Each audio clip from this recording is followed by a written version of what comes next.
menjadi kota yang layak? Kemakmurannya masih berbeda-beda.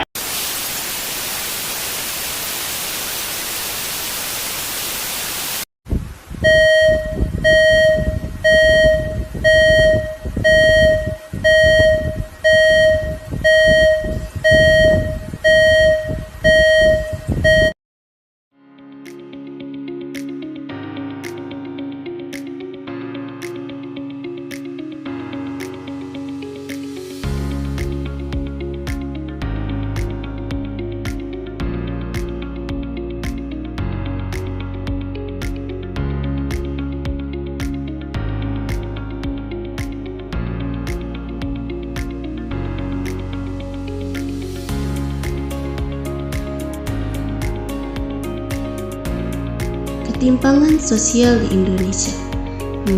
Ini kayak masalah lama yang gak kelar-kelar. Bayangin, ada yang bisa hidup nyaman di kota besar, sementara di pelosok buat dapat sekolah yang layak aja masih susah. Ini bukan cuma soal uang, tapi juga soal akses ke pendidikan, kesehatan, dan infrastruktur. Jadi, gimana politik bisa bantu menyelesaikan masalah ini? Atau jangan-jangan politik malah memperparah?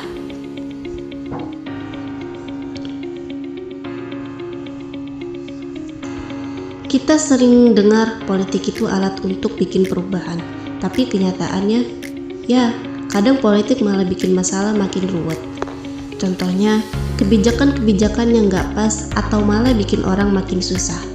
Politik seharusnya bisa jadi solusi buat mengurangi ketimpangan, tapi kok seringnya gak gitu ya? Oke, sekarang kita ngomongin musuh terbesar dalam politik, yaitu korupsi. Ini nih racun yang bikin ketimpangan makin parah. Korupsi di Indonesia tuh udah kayak penyakit kronis. Bayangin, anggaran buat pembangunan malah diselewengin untuk keuntungan pribadi atau kelompok tertentu. Dan yang paling kena imbas, orang-orang miskin yang seharusnya dapat manfaat dari kebijakan itu. Selain korupsi, ada satu lagi yang bikin pusing, yaitu birokrasi yang ribet. Kayak mau minta bantuan, harus isi formulir, ini itu. Terus prosesnya lama banget. Akhirnya, yang butuh bantuan malah kelamaan nunggu, dan kebijakan bagus, tapi kalau birokrasinya bertele-tele, ya sama aja kayak nggak ada. Dan jangan lupa soal elit politik yang sering bikin kita geleng-geleng kepala. Banyak kebijakan yang dibuat bukan buat kepentingan rakyat, tapi buat segelintir orang aja. Mereka main aman, biar posisi dan kekayaan mereka tetap terjaga. Ujung-ujungnya, ketimpangan makin parah, yang kaya makin kaya, yang miskin makin ketinggalan. Tapi, enggak semuanya buruk kok, ada juga sisi positifnya. Misalnya, program bantuan langsung tunai atau BLT. Program ini lumayan banget. Tapi enggak semuanya buruk kok, ada juga sisi positifnya. Misalnya, program bantuan langsung tunai atau BLT. Program ini lumayan banget buat ngebantu mereka yang terdampak kenaikan harga BBM.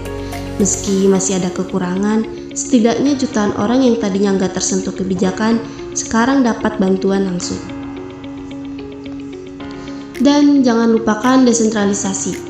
Ini bikin daerah-daerah yang punya lebih banyak kontrol buat atur kebijakan sesuai dengan kebutuhan mereka.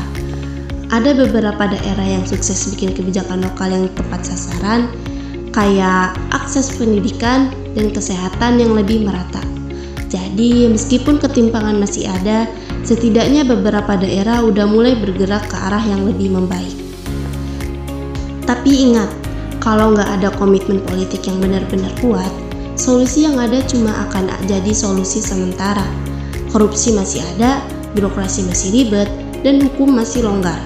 Reformasi politik itu penting banget, mulai dari memberantas korupsi sampai bikin birokrasi lebih sederhana. Karena cuma dengan reformasi serius, kita bisa bikin politik jadi alat buat mencapai keadilan sosial. Ketimpangan sosial memang masalah besar, tapi bukan berarti nggak bisa diatasi. Dengan politik yang lebih bersih dan reformasi yang serius, Indonesia bisa banget jadi negara yang lebih adil dan sejahtera. Jadi, Yuk kita kawal terus reformasi politik ini biar masa depan kita lebih cerah.